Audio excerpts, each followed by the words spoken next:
देखो, जो चोर होगा तो उसको चोरी की बातें याद होती है, जो शराबी होता है उसको पौवों की बातें याद होती है, जो ज्वारी होता है उसको सट्टों की बातें याद होती है। मौलाना है तो इन्हें कुरान और हदीस की बातें याद, और हकीम जी होंगे तो उन्हें जड़ी बूटी याद। यही तो होगा ना। तो बोले हजरत सलाजीत मशहूर है। तो मैंने कहा अच्छा, सलाजीत इसको हम बोलते हैं पत्थर के आंसू, मोम की तरह पत्थर से निकलती है। इसका फायदा ये ना, अगर कोई चने से कम दूध में घोल के अगर खा ले तो उसके घुटनों में दर्द नहीं होता। तो मैं देखा ये अल्लाह, ये इतनी देर से खड़े हैं, इनके सलाजीत तो हाथ नहीं लग गई क्या? तुम्हारे घुटनों में दर्द नहीं हो रहा?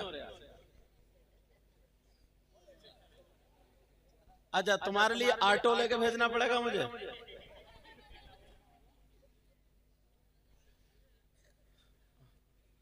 नाजिम साहब बेचारे वो कर रहे हैं शानदार, हर एतबार से कमेटी वाले मुबारक। हमारे इमाम साहब के बुलाने कारी नजरुल बारी साहब, बड़ी मेहनत, एक बुजुर्ग आदमी हैं और कई बच्चों की ये फरागत कर चुके हैं, ऐसे एक एक करके इंशाअल्लाह मुतहर्रिक हैं। अल्लाह ताला बरकतें अता फरमाए। अब आप लोग, मैं कुछ बातें उठाऊंगा जो माशरे में बिगाड़ चल रहा है वो आप तक पहुंचाऊंगा, और इंशाअल्लाह मैं भी तौबा करूंगा उन बुराइयों से, और आप भी तौबा करेंगे इंशाअल्लाह।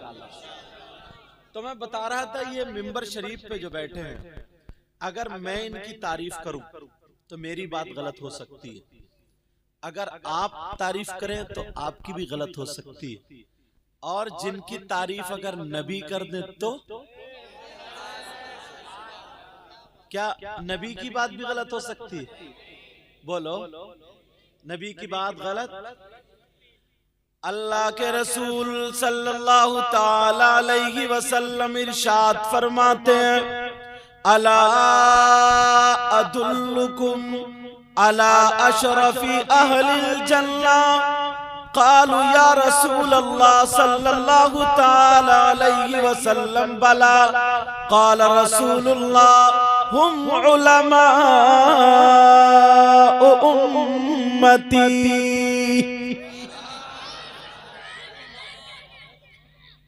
तुम्हारी समझ में ज्यादा आ रहा है, तुम सुभान अल्लाह कर रहे, ये चवन्नी है, ज्यादा बोल रही है, आहिस्ता बोलना। बोलने के लिए नहीं भाई, अकेले ही काफी था। सुनो, आका फरमाते हैं, और सहाबा के दरमियान नबी बयान कर रहे थे, ये इनका मकाम देखो। आका फरमाते, अला अदुल्लुकुम अला अशरफी अहलिल जन्नह,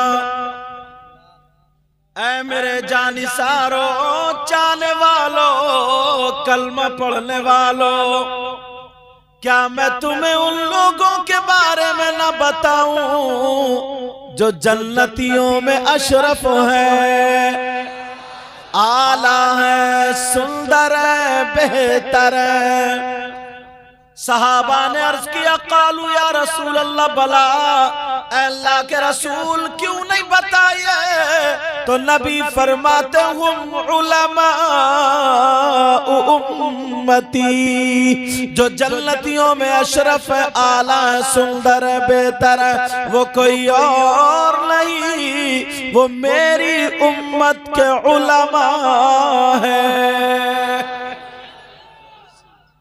कौन है? बोलो मेरी उम्मत के ये उलमाए रब्बानीन। कई हदीसें पढ़ सकता हूं। एक मौके पर आका ने फरमाया, कुछ तालिबे इल्म भी हैं, आका ने फरमाया, अगर कोई आलिम या तालिबे इल्म किसी बस्ती के कब्रिस्तान से खाली गुजर जाए, कुछ पढ़े नहीं, दुआ भी न करे, खाली गुजर जाए, तो नबी फरमाते हैं उसके गुजरने की बरकत ये होगी, अल्लाह ताला उस कब्रिस्तान के मुर्दों से 40 दिन के लिए अजाब उठा लेता है। यार मगर एक हदीस और सुनाऊंगा, देखो ये उलमाए रब्बानीयीन के लिए है। आलिम की दो किस्में हैं, एक वो जो आलिम बामल है और एक वो जो आलिम बेअमल नहीं बदअमल है। बेअमल अमल ना करे, बदअमल बुरे काम करे। आलिम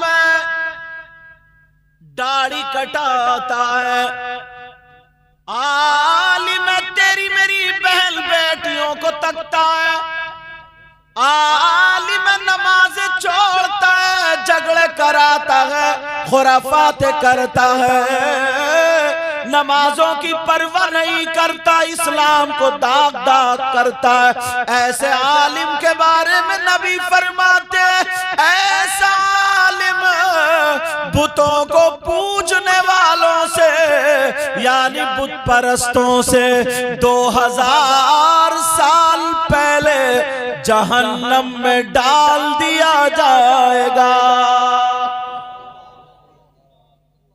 ये भी है, लेकिन याद रखना, तवज्जो रखना।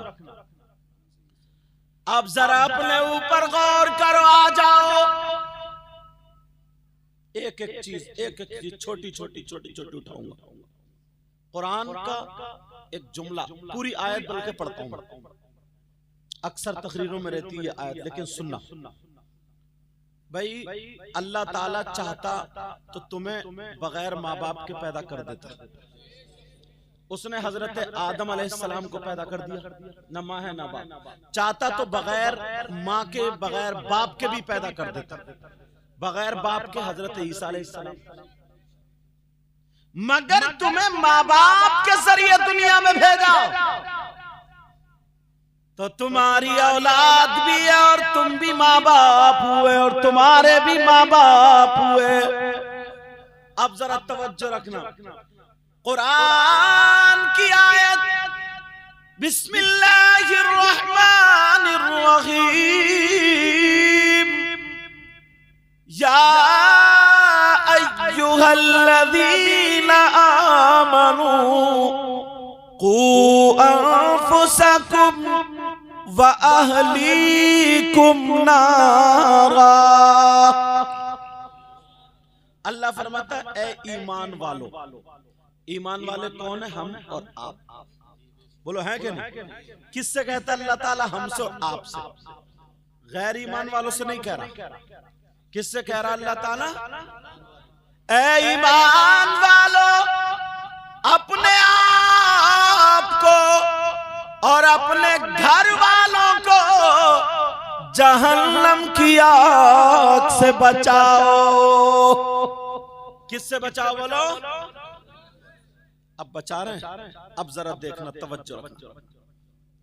अल्लाह ने बेटा दिया या बेटी दी, बचपन से इतना बिगाड़ दिया, इतना बिगाड़ दिया, इतना बिगाड़ दिया, इतना बिगाड़ दिया। 10, 12, 15 साल के हो गए। हजरत हमारे समाज में इस वक्त 15 साल के बच्चे नशे के आदी हो। यहां का मुझे इतना मालूम नहीं, लेकिन आप हिंदुस्तान को देखिए, इसमें चर्स सिगरेट में रख रख के भंग उड़ा रहे और शक्ल पे 2:30 बज रहे। कमर में इसकी जान नहीं, हाथ पांवों में ताकत नहीं, बियर के नाम पे शराब पी रहा है। और इस अब्बा को कैसे नींद आ रही? अब्बा को बड़ी आराम। और सुनो, लड़के तो लड़के, अब्बा और अम्मा बिल्कुल आंखों से बेकार, कानों से बेकार, मुंह से बेकार। जवान जवान बच्चियां जो 15 साल, 16 साल, 18 साल की बच्चियां आज ऐसी गलियों में घूमी फिर रही हैं। इस अम्मा को ये पता नहीं है मेरी बेटी आधा घंटे से कहां थी। इस माँ को पता, और जब घर से भाग जाती है ना तब रोतो भी आती है, पता नहीं मेरी बेटी पे किसी ने जादू करा दिया। जादू जादू तो नहीं कराया, इस अम्मा की कमर पे 3 लठ मारो और तोड़ दो कमर।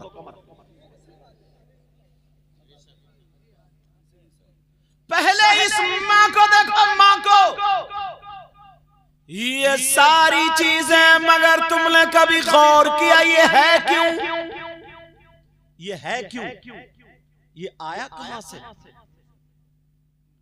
एक बात कहूंगा ना, आप कहेंगे हजरत इतना ओपन बोल रहे हैं, कैसी बात कर रहे हैं, लेकिन सच्ची सच्ची कह के जाऊंगा। तुम्हारे रामपुर दोराए को ले लो या कहीं और को ले लो, 17, 18, 20 साल की बच्चियां जितनी भी जवान है, सब पे मोबाइल और सबकी सेटिंग और चैटिंग सब। अब्बा अंधा है, अम्मा अंधी है, जानबूझ के बावले बनते रहो तो बनते रहो, सबको पता है। जानबूझ के अगर बावले बनते रहो तो बनते रहो। इस माँ से पूछो, ये हमारी बेटी जीने की आड़ में खड़े होकर कभी कपड़े इधर को फेंके कभी इधर को फेंके, और आधा घंटा 1 घंटा इठला के मोबाइल पे किससे बात कर रही है? ये अम्मा पागल है क्या? इस अम्मा को पता नहीं है मेरी बेटी किससे बात कर रही है? कौन सा ऐसा रिश्तेदार है इसका? चलो अब्बा कहीं मुरादाबाद या काम करने चला गया, ये अम्मा क्या पागल है क्या? मगर पागल की बात कर रहा, शादीशुदा कई बच्चों की अम्मा हो गई, जवान बेटी, बूढ़ी बुड़खल्लो, बूढ़ी घोड़ी, नई लगाम, मुंह पे उल्टा सीधा लगा, गोंफे लगा के ये भी गिजराती फिर रही है।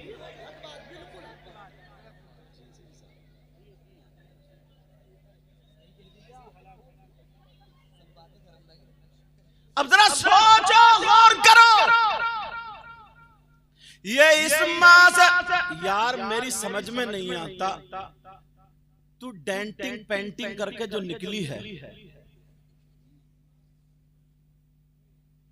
जरा नबी की हदीस सुनो। नबी फरमाते, मेरी बहन सुन ले, भाई सुन ले, नबी फरमाते अगर कोई लड़की या लड़का यानी मर्द और औरत जो एक दूसरे के गैर है, अगर किसी के हाथ में आते एक मर्तबा दे दे, नियत खराब हो तो अल्लाह ताला उसकी कब्र में 99 अज़दहे पैदा कर देता है। सांप और बिच्छुओं का बिस्तर, ये 2 इंच का बिच्छू अगर काट लेना तो रात भर उई उई करता है। हाँ, रात भर सोता नहीं, डॉक्टर के पास इंजेक्शन लगवाने जाता है या हजरत से पढ़वा के फुकवाता। और कब्र के बिच्छू के बारे में जानते हो, जो जहन्नम का होगा। नबी फरमाते अगर वो एक मर्तबा डंक मार दे, एक दिन नहीं, एक महीना नहीं, एक साल नहीं, 70,000 साल तक दिन ब दिन उसका जहर ऊपर को चढ़ता चला जाएगा। मैंने किताब में पढ़ा हजरत, अगर समाज में ये 3 गुना, समाज में 3 अल्लाह की तरफ से अजाब किस वक्त आते हैं उसके बारे में बताया। क्या वो कौन कौन से सुनो। नंबर 1, शादीशुदा मर्द और औरतें आपस में नाजायज तरीके पर बातचीत करते हो, मिलते मिलाते हो। अब जुमला थोड़ा वैसा हो रहा है, उसको बदल के बोलना चाह रहा हूं ताकि जो शादीशुदा या गैर शादीशुदा आपस में बेहयाई करते हो, गलत हरकतें करते हो, यानी जिना तक कहानी पहुंच जाती हो, जहां पर जिना आम हो जाता हो और उसको हल्का समझा जाता हो, कहीं कहीं उसको फैशन समझा जाता हो, तो सुनो अल्लाह ताला की तरफ से अज़ाब आता, या तो जमीन फाड़ करके उन लोगों को धंसा देता है, या उन्हें बंदर बना करके पत्थरों की बारिश करता है, या फिर जालिम बादशाह उन पे मुसल्लत कर देता है जो कदम कदम पे उनको तकलीफें देता रहता है। अब इससे ज्यादा खुल के बोल सकता हूं क्या मैं? जरा समझो, गौर करो यार, हद हो गई है। हजरत यहां का मुझे पता नहीं, इतना झारखंड उड़ीसा इधर जाओ, जाकर के देखो ना तो पता चलेगा शादीशुदा भाग जाती है, बच्चों को छोड़ के भाग गई, ना अम्मा की शर्म ना अब्बा की शर्म, किसी की कुछ गैरत है ही नहीं। उसकी वजह जानते हो क्यों? ये मोबाइल है मोबाइल। इस अम्मा से पूछो या अब्बा से पूछो कि तुमने अपनी बेटी को जो मोबाइल, और सुनो बात आ गई जहन में, हजरत इतनी बेहयाई है। अभी ये जनवरी का महीना निकला ना, तो 26 जनवरी को स्कूलों में फंक्शन प्रोग्राम के नाम पे मुसलमानों की बेटियां जाके नाची। 26 जनवरी में मुसलमानों की बेटियां नाच रही है। इस बाप को डूबने की जगह होनी चाहिए, इस मां को शर्म हया गैरत होनी चाहिए। 15, 16, 18 साल की बच्ची है, औरत का पूरा जिस्म है उसका, छोटे छोटे स्कर्ट और वो सब पहना करके स्कूलों में नाचने के लिए। कई एक ने मुझे जो भेजा ना ताकि इसलिए मैं तकरीर करूं, छुप छुपा करके बनाई होंगी लड़कों ने कैसे कैसे। और मुसलमान की बेटी तौबा शर्म हया गैरत खत्म। फिर कहते हैं यार हमारे घरों में बरकतें नहीं, फिर कहते हैं यार हम परेशान हैं, फिर कहते हैं यार हमें ये हो गया, हमें ये हो गया, फिर कहते हैं हजरत दुआ करियो, ऐसा करियो, वैसा करियो। तुमने कभी अपने आप को सोचा यार इतना काम तो तुम भी समझ सकते हो ना, ये किताबें थोड़ी पढ़ोगे तुम, तभी पता चलेगा। कोई मौलाना बेटी को दुपट्टा उड़ाना आएगा हमारी, कोई इमाम साहब तुम्हारी बेटी को दुपट्टा उड़ाएंगे? ये माँ बाप की जिम्मेदारी है, ये माँ बाप की जिम्मेदारी है, माँ बाप की।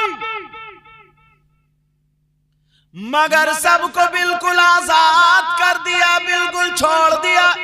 वजह उसकी, ये बच्चे मदरसे में नहीं जाते, स्कूल में नहीं जाते,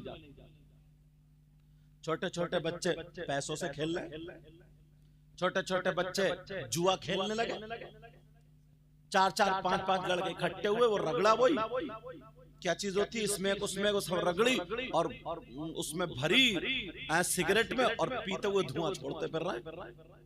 न इसकी माँ को खबर है, न इसकी बाप को खबर। अरे तुम तो माँ बाप हो ना, ये कौन सुधारेगा? वो लोग कौन? ये किसी और की जिम्मेदारी नहीं है प्यारे।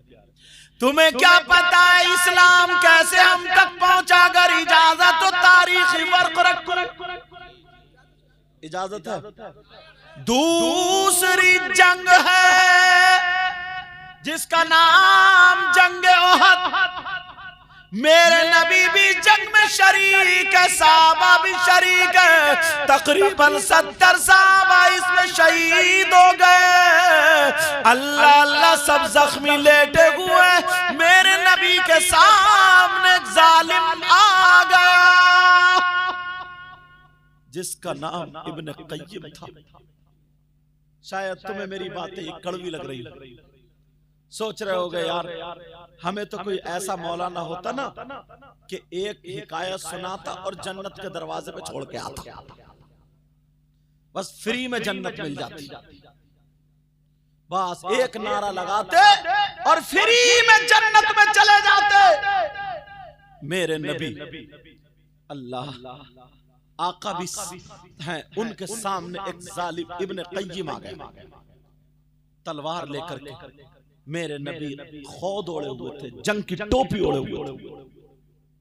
जैसे ही खौद ओढ़े हुए, जंग की टोपी ओढ़े हुए उस जालिम ने वार किया, मेरे नबी पर ऐसा वार किया, आगे जंजीरें लटकी हुई थी ना, एक जंजीर पे जब लगी तो आका के रुखसार में घुस गई। आका के रुखसार में घुस गई। अब मेरे नबी भी एक तरफ लेटे, तकलीफ हो रही है, कोई सहाबी इधर लेटे, कोई इधर लेटे, कोई इधर लेटे गए, तमाम सहाबा जख्मी है। मेरे नबी के रुखसार में भी वो जंजीर दाखिल हो गई है। मेरे नबी लेटे थे, इतने में एक सहाबी आ गए जिनका नाम हजरत अबू बैदा बिन जर्राह। वो आए और आने के बाद उन्होंने नबी को देखा, तकलीफ हो रही थी मेरे नबी को, कभी आंख खोल रहे कभी बंद कर रहे, कभी आंख खोल रहे कभी बंद कर रहे। तुम्हें क्या पता, तुम्हें तो ये पता है बस किसी की शादी और डीजे पे नाच लो, डीजे बजा लो। पहले लोग नाचने वाली नचनियों को बुलाते थे, फिर वो बंद हो गई तो आदमियों को बुलाकर उनके गेंदे फेंदे रख के उन्हें औरत बना दिया, उनको नचाने लगे। उसके बाद अब डीजे चला करके मोहल्ले के हुड़दंगे नाचने लगे, हुड़दंगे। इतनी इतनी मोटी कमर वाला और गाना गा रहा है कमरिया मटिया। शर्म आनी चाहिए थोड़ी सी, थोड़ी गौर करो मेरी इस बात पर।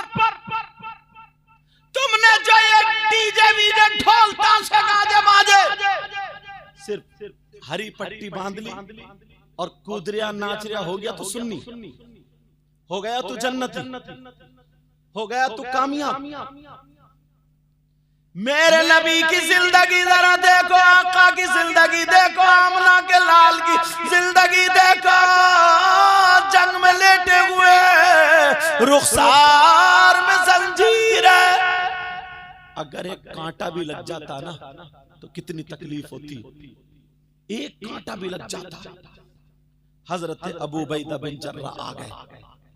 जैसे आए उन्होंने सोचा आका की ये जंजीर कैसे निकालूं। हजरत अबू बैदा बिन जर्राह ने ऐसे करके वो जंजीर पकड़ी और एक हाथ खोद पे लगाया, और लगाने के बाद जब ताकत लगाई तो अंदर का गोश्त आने लगा। मेरे नबी के चेहरे पे तकलीफ के असरात जाहिर होने लगे। जैसे ही तकलीफ के असरात जाहिर हुए, हजरत अबू बैदा बिन जर्राह ने अपने हाथ रोक लिए, अपने हाथ छोड़ दिए, अपने हाथ रोक लिए। कहा आका मेरी जान आप पे कुर्बान, मेरे माँ बाप आप पे कुर्बान। आका आपको तकलीफ हो मैं ये हरगिज बर्दाश्त नहीं कर सकता, लेकिन फिर भी तो जंजीर अंदर ही रह जाती है। अल्लाह अब निकाले तो निकाले कैसे। हजरत अबू बैदा बिन जर्राह अब वो जंजीर को दोबारा पकड़ते हैं। जैसे ही पकड़ने के बाद फिर दोबारा उसको खींचते हैं। इधर खींचना था, फिर आका के चेहरे पे तकलीफ के असरात जाहिर होने लगे। मेरे नबी के चेहरे पे जब तकलीफ के असरात जाहिर हुए, हजरत अबू बैदा बिन जर्राह ने फिर रोक दिया। जैसे ही हाथों को रोका, अब मेरे नबी कह रहे हैं अबू बैदा निकालो, अबू बैदा निकालो, अबू बैदा निकालो। आका मुझे बहुत दर्द हो रहा है। आका आपके चेहरे को देख करके, तकलीफ को देख करके अबू बैदा के हाथ आगे नहीं बढ़ रहे हैं। दो रिवायतें आती हैं, एक तो ये है कि अबू बैदा बिन जर्राह ने अपने आंखों से पट्टी बांधी थी। दूसरी रिवायत ये है हजरत अबू बैदा बिन जर्राह ने अपनी आंखों को बंद किया था, और बंद करने के बाद उस अपने दांतों से जंजीर पकड़ी जो मेरे आका के रुखसार में लगी हुई थी। अपने दांतों से जंजीर पकड़ते हैं और खोद पर लगाते हैं। जैसे ही खोद पर हाथ लगाए और जंजीर पकड़ के अबू बैदा बिन जर्राह ने आंखों को बंद करके, और जब झटका मारा था अबू बैदा बिन जर्राह ने, जब जंजीर निकाली तो जंजीर तो निकल गई मगर दांत भी टूट जाते हैं। जैसे ही दांत टूटे मेरे आका के यहाँ से खून का फव्वारा निकलता है,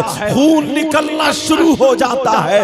ओ औरतों, आज जो तुम फैशन करती फिरती हो, आज जो सर पे दुपट्टा नहीं ओढ़ती हो, आज जो शादियों में तुम ये बड़े बड़े पार्लर और कौन कौन से शरारे खरारे पहन करके उधर को जाती है जिधर को मर्द खड़े होते हैं। ओ मेरी बहन सुन ले, वो मदीने की औरतें थी, उन्हें पता चला हमारा शौहर जंग में जख्मी हो गया है, हमारा भाई जंग में जख्मी हो गया है, हमारा बाप जंग में जख्मी हो गया है। ये मदीने की औरतें घर में नहीं बैठी, उन्होंने अपनी चादरें ओढ़ी थी, जिस्म नहीं दिखाया था। देखो इस्लाम का झंडा ये औरतें लेकर के चलती हैं। उन्होंने जो था अपना जिस्म नहीं दिखाया बल्कि चादर ओढ़ी।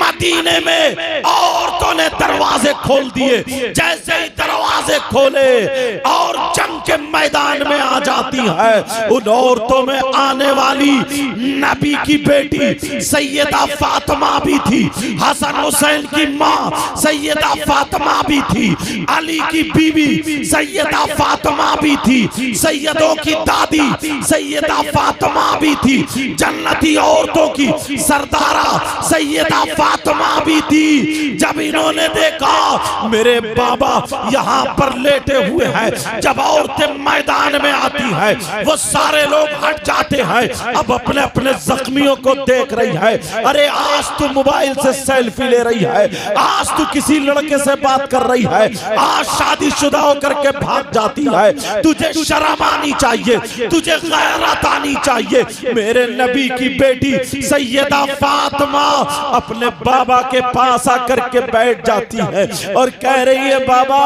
बाबा आका मुहम्मदुर रसूलुल्लाह, जरा अपनी आंखें खोलो। बाबा मैं फातिमा हूँ, अपनी आंखें खोलो। बाबा मैं आपका दिल का टुकड़ा हूँ, अपनी आंखें खोलो। बाबा मैं आपका लख्त जिगर नूर नजर फातिमा हूँ। कहा बाबा आंखें खोलो, मगर मेरे नबी को इतनी तकलीफ, खून निकल रहा है, मेरे नबी आंख नहीं खोले।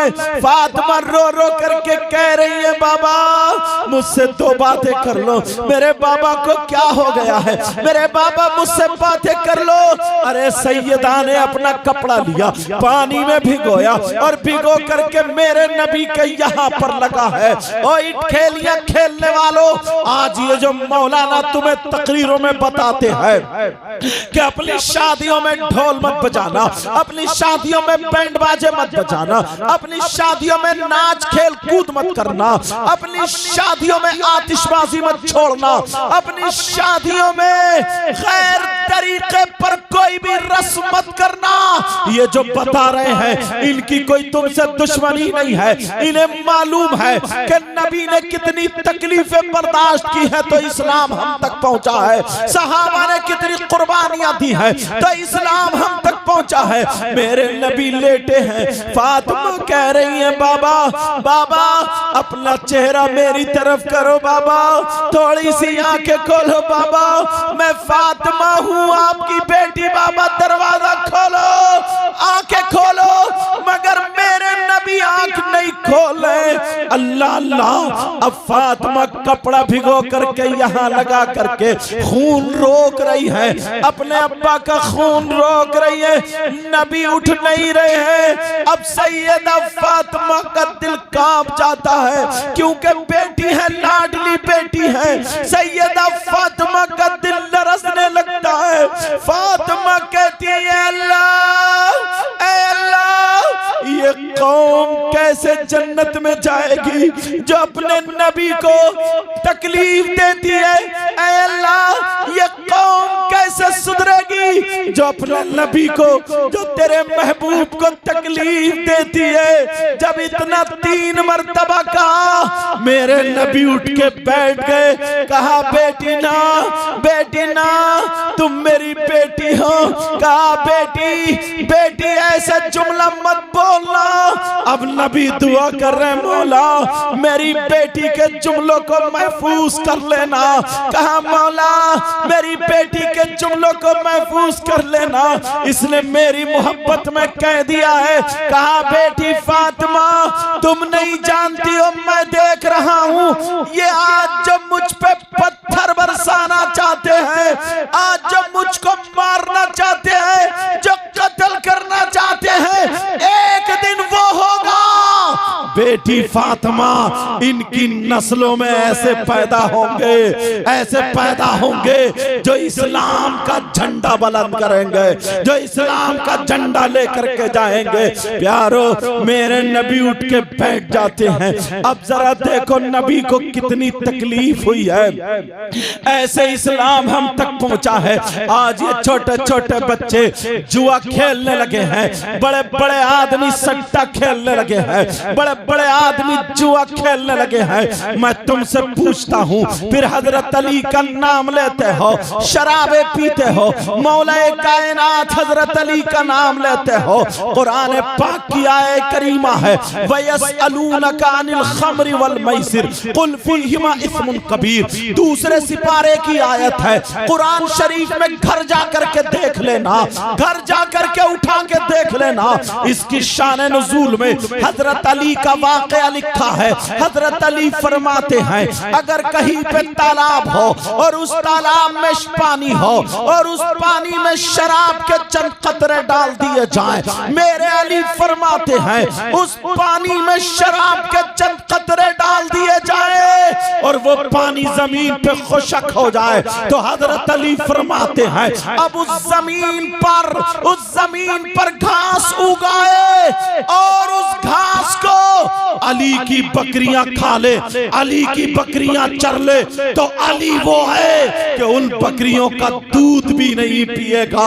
अरे तू कैसा अली का वफादार गुलाम बनना चाहता है, तू कैसा हुसैन पाक का गुलाम है, तू कैसे हो सकता है शराब पी करके ढोल बजाने वाला, शराब पी करके घरों में नाचने वाला, शराब पी करके शादियों में डांस करने वाला, शराब पी करके गालियां बकने वाला, शराब पी करके मोहल्लों में घूमने वाला, शराब पी करके तू अपने आप को तुर्रमगिरी दिखाने वाला। और हद तो ये है कहीं कहीं मजार शरीफ पे भी वो मोटे मोटे कंठे पहनने वाले बाबा, वो गले में वो बड़ी बड़ी मोटी मोटी तत्ते मोती पहनने वाले बाबा ऊपर से सुल्फा पी रहा है, ऊपर से चर्स पी रहा है, सुल्फे पे सुल्फा उड़ा रहा है और कहता हक अली हक अली हक अली। खुदा की कसम वो कब्र में जाएगा तो इसकी इतनी पिटाई होगी, इतनी पिटाई होगी, मेरे अली उससे हरगिज़ खुश नहीं हो सकते हैं। और सुनो मुहर्रम का महीना आता है, तुम ढोल बजाते हो, मुहर्रम का महीना आता है, शराबे पीते हो, मुहर्रम का महीना आता है, किसी की मोटरसाइकिल का शीशा तोड़ दिया, किसी की लाइटें फोड़ दी, किसी के घर में गोबर फेंक दिया, यहाँ तक के और चलो 10 मुहर्रम को करबला शरीफ जाते हो या नहीं जाते हो बोलो? 10 मुहर्रम को करबला शरीफ में क्या होता है, हमारे यहाँ पर क्या होता है, हमारे यहाँ पे मेला लगता है। मगर जरा सुनो तुम्हें तुम्हारी तारीख बुला दी गई है। 10 मुहर्रम को क्या हुआ था? करबला में नबी के शहजादे, नबी के नवासे इमाम हुसैन शहीद हुए। 3 दिन के भूखे प्यासे लेटे हुए थे। इमाम हुसैन के भांजे औनो मोहम्मद शहीद हुए लेटे थे। अरे यही तक नहीं, हुसैन पाक के बेटे शहीद हुए लेटे थे, भतीजे शहीद हुए लेटे थे। भैया हजरत अब्बास के कटे हुए बाजू शहीद हुए लेटे थे। सैयदजादियों के खेमे में आग लगा दी गई थी। 3 दिन के भूखे प्यासे थे। करबला में उनकी आंखों में आंसू थे, उन पे जुल्म ढाए जा रहे थे, मगर वो सब्र का दामन थामे हुए थे। दुनिया को पैगाम दे रहे थे हम अपने बच्चे दे सकते हैं मगर दीन नहीं दे सकते हैं, हम अपनी जाने दे सकते हैं मगर इस्लाम नहीं दे सकते हैं।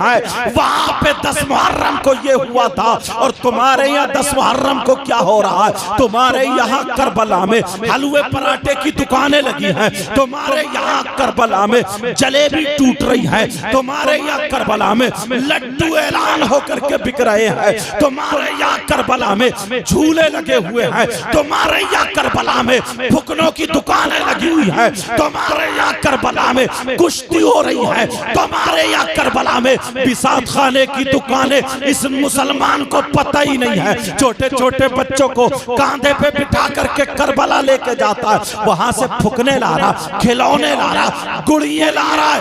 और हद तो ये है इन मुसलमानों की जवान जवान बेटियां करबला शरीफ को जा रही है। मैं पूछना चाहता हूँ ये बेटियां करबला को क्यों जा रही है? जरा बताओ करबला क्यों जा रही है? फैशन करके, लाली लगा के, क्रीम पाउडर लेके, मोबाइल हाथ में है और करबला को जा रही है। बिसात खाने की दुकान में वहां पे क्रीम पाउडर खरीदे जा रहे हैं और लफंगे 10-20 लड़के, लफंगे लड़के वो औरतों के मेले में टकराते फिर रहे हैं, औरतों के मेले में घूम रहे हैं। इन्हें शर्म आनी चाहिए। ये औरतों के मेले में ये छक्के छक्के, ये लफंगे लफंगे औरतों के मेले में घूम रहे हैं। मैं पूछना चाहता हूँ औरतों के मेले में क्या कर रहे हैं? इन्हें क्या बुंदे खरीदना है? इन्हें क्या चूड़ी खरीदना है? इन्हें क्या जेबरी खरीदना है? इन्हें क्या चुटिया खरीदना है? इन्हें लाली खरीदना? नहीं नहीं, मैं बताता हूँ ये औरतों के मेले में क्यों घूम रहा, ये इसलिए घूम रहा है वहां औरतें हैं। जब मैं इसमें जाऊंगा तो किसी के कोनी लग जाएगी, किसी से मेरा जिस्म टकरा जाएगा, किसी से मेरी आंखें टकरा जाएंगी, कोई मुस्कुरा जाएगी, किसी के फोन नंबर मिल जाएंगे, किसी के जिस्म पे मेरा हाथ चला जाएगा। ये समझ रहा मेरी मेहनत पूरी है। किसी से टकरा जाऊंगा, किसी का चेहरा देखने जाऊंगा।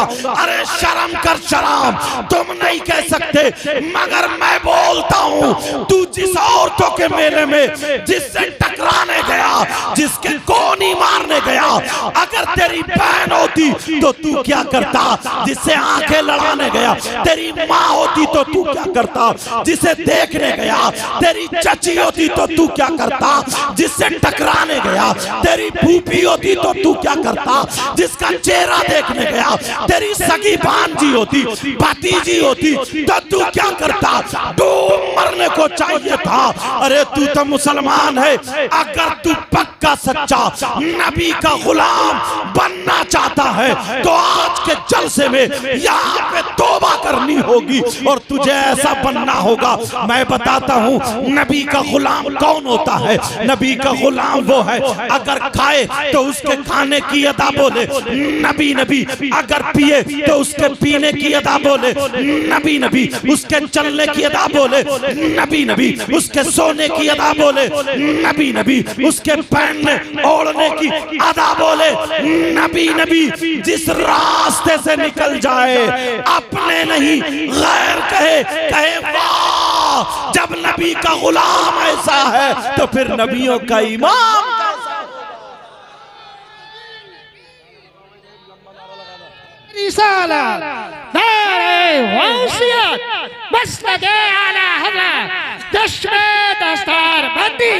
हज़रत अल्लामा सैयद मुकम्मल रहमान साईं क़िबला उलमाए सुन्नत नारे हैदरी। तुम्हें मालूम है, जानते हो आज हालात कैसे हैं? हजरत माइक पे बोलने की बातें नहीं होती मगर फिर भी बोल जाता हूँ। आज दिल कटता है, आंखें कटती है। नौजवानों तुमसे बड़ी उम्मीदें हैं हमारी। बेटा बातें मत करो थोड़ी देर, तुमसे बड़ी उम्मीदें वाबस्ता है। तुम्हें मालूम है उस जगह का नाम लेना नहीं चाहता हूँ।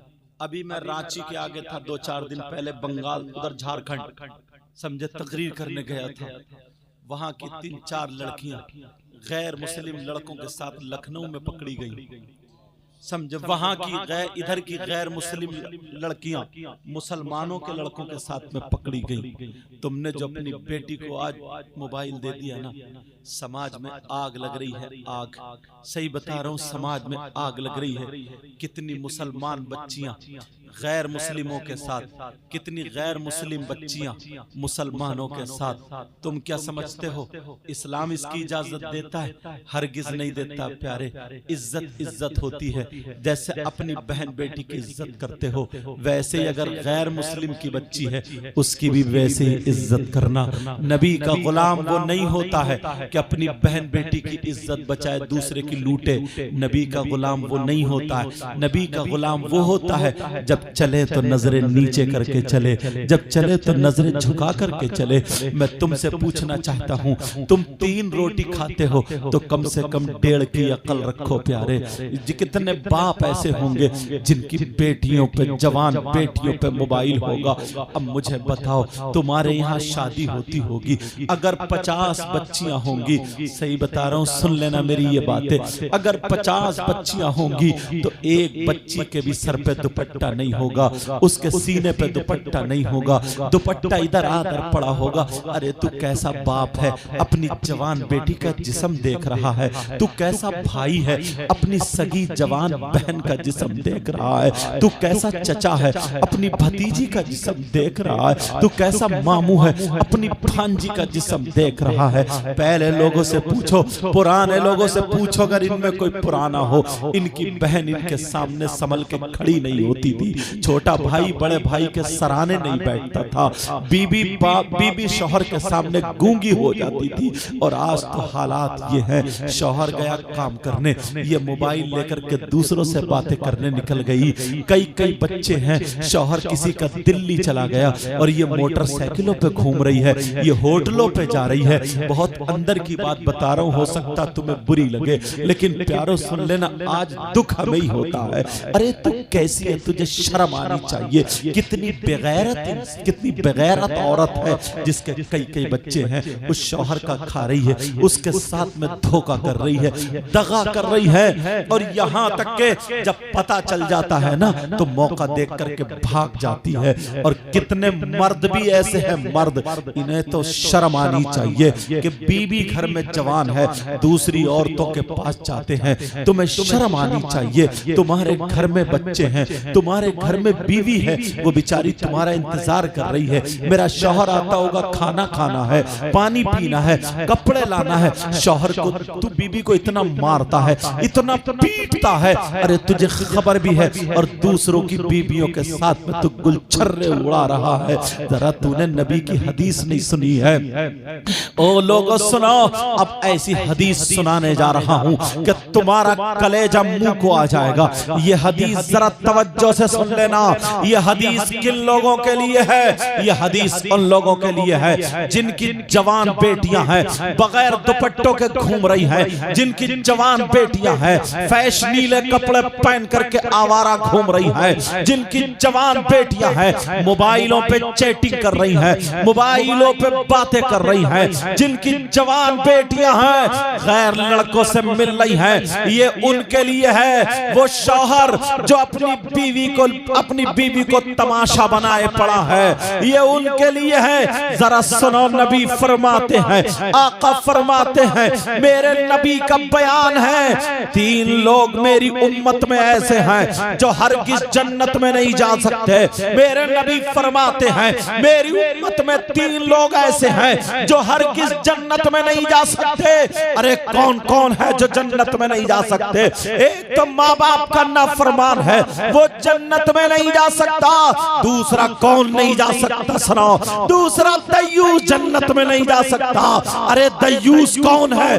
दयूस वो माँ बाप है जिसकी बेटियां आवारा घूम रही हो, जिसकी बेटियां गैर लड़कों से मोबाइल पे बातें कर रही हो, वो माँ बाप दयूस है, दयूस है। और नबी फरमाते हैं दयूस जन्नत में नहीं जा सकता। और नबी जिसे मना कर दे तो कोई पीर उसे जन्नत में नहीं ले जा सकता। अगर नबी मना फरमा दे, कोई मौलाना जन्नत में नहीं ले जा सकता। अगर नबी मना फरमा दे तो उसकी नमाजें जन्नत में नहीं ले जा सकती, उसके रोजे जन्नत में नहीं ले जा सकते। इजाजत दे, नबी मना फरमा दे तो कोई माई का लाल उसे जन्नत में नहीं ले जा सकता, और जिसकी बेटियां आवारा घूम रही है वो हरगिज जन्नत में नहीं जाएगी। ये नबी का फैसला है। बेटा माइक को संभालो, थोड़ा माइक को थोड़ा बढ़ाओ। ये नबी का फैसला आज। मगर वजह क्या बताऊं? अब्बा है अब्बा, सबसे पहले तो ये अब्बा ही पिटने का है। माफ करना, बात थोड़ी कर रही। अरे तू कैसा पागल इंसान है? कौन सा ऐसा रिश्तेदार है जो मोबाइल पे बात करने को बेटी के लिए दे दिया? इसका कौन सा कारोबार चल रहा है? ट्रक चल रहा है, बसें चल रही हैं, फैक्ट्री कारखाना क्या चल रहा? क्यों दिया बेटी को मोबाइल? अगर मोबाइल नहीं देता क्या पूरा खानदान भूखा मर जाता? पूरा खानदान खत्म। आज जो ईसाइयों का तरीका घर में, यहूदियों का तरीका घर में, ये सारे तरीके इसी मोबाइल के जरिए। जो लड़की रामपुर दोराहा से निकल के कभी बाहर नहीं गई, उसके पास बंबई का फैशन कहां से है बोलो? उसके बाल कहां से कटे? तू तो भैया है ना भैया, तू तो कम से कम अपनी बहन के सर पे आंचल रख देता। मगर भैया तो इतना बड़ा नचकैया है, भैया का पता ही नहीं चलता है इधर का या उधर का, बीच का है बीच का। बाज बाज तो बिल्कुल छक्का लगता है, छक्का। न दाढ़ी न मूछ, ऐसा लगता है जैसे उबला हुआ आलू।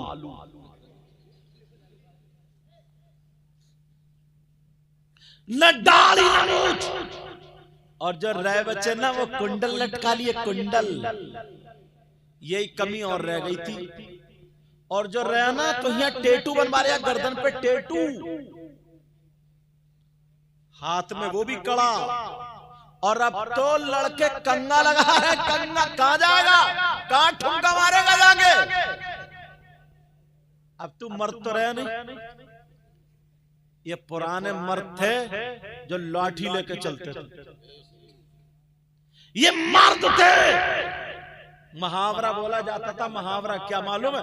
कि चल हट, चूड़ी पहन ले, चूड़ी। इसका मतलब तू अब काम का नहीं, मर्द नहीं। तो इन नौजवानों ने पहले ही चूड़ी पहन ली, कड़े पहन लिए, कंगा लगा लिया। अब कहां मारेगा ठुमका? और बोलेगा भी फिर ऐसे ऐसे मीले, बोलेगा भी ऐसे जैसे बीच के बालों की कटिंग लहरा रहा, लहरा। और अपने आप मतलब गालों में गड्ढे, आंखें तैरा रही हैं, चेहरा जैसे खून निचड़ा हुआ, सफेद चिट्टा, कूलों पे गोश्त नहीं, पैंट गिरी जा रही है। और अंदर से नेकर बिल्कुल काला, सड़ा हुआ, ग्रीस लगा हुआ। जूते उतार दे मोजों में से ऐसी रही जैसे लेटरीन की, और भी उससे बुरी। मगर उसका अब जा रहा तेरी मेरी बहन बेटियों को तकने। और इससे पूछो कौन है? देखो ना बाल जैसे गधा चरिया, गधा। और इतना आगे बढ़ गया है लड़की इतनी का। पहले बालों में कट लगवाया, अब लगवा रहे अब भौं में कट, भौं में। गर्दन में और लगवा ले दो चार कट। जरा सोचो, मर्द का मर्द। जब भैया ऐसा होगा तो ये छक्का भैया बहन के सर पे आंचल रखेगा। बोलो यार, मुझे एक बात याद आ गई। हजरत इमाम हुसैन पाक की बहन है जिनका नाम सैयदा जैनब है। एक दिन ना सैयदा जैनब की तबीयत नासाज हो गई। क्या हो गई? बोलो, तबीयत खराब हो गई। अब जब तबीयत खराब हुई, शौहर ने दवा ला दी, लेकिन तबीयत ठीक नहीं हुई। तो शौहर बोले जैनब चलो, चादर ओढ़ लो, पर्दे से मेरे साथ चलो, हकीम हालात देखेगा और दवा जो चॉइस जो चाहेगा वो दे देगा, इंशाल्लाह ठीक हो जाएगा। सैयदा जैनब बोली नहीं मेरे सरताज, मैं गैर मर्द के साथ सामने नहीं जाऊंगी, मैं नहीं जाऊंगी। कहा जैनब तुम अकेली थोड़ी जा रही हो, मैं शौहर हूं ना, मेरे साथ जा रही हो, बगैर पर्दे के थोड़ी जा रही हो, पर्दे से जा रही हो, चादर ओढ़ के जा रही हो। इस्लाम तो इतनी इजाजत देता है, इस्लाम इजाजत देता है। तो बहन ने क्या जवाब दिया था सुनो। बहन बोली यानी सैयदा जैनब बोली मेरे सरताज आपकी बात ठीक है, इस्लाम इजाजत देता है, मगर क्या करूं, मजबूरी यह है कि मैं बहन हुसैन की हूं, मैं बहन हसन की हूं, मैं बेटी फातिमा की हूं, लाडली अली की हूं और नवासी नबी की हूं, मैं नहीं जा सकती, वरना हुसैन को दुनिया क्या कहेगी। अरे तुम्हारी बहन तुम्हें देख के क्यों नहीं कहती है, इसलिए उसे मालूम है परसों मेरा भाई डीजे पे नाच रिया था, छक्का बना हुआ था और डीजे पे कूले मटका रहा था, इसलिए पता है मेरा भाई तो खुद नच गया, तो तुम्हारी शर्म क्या?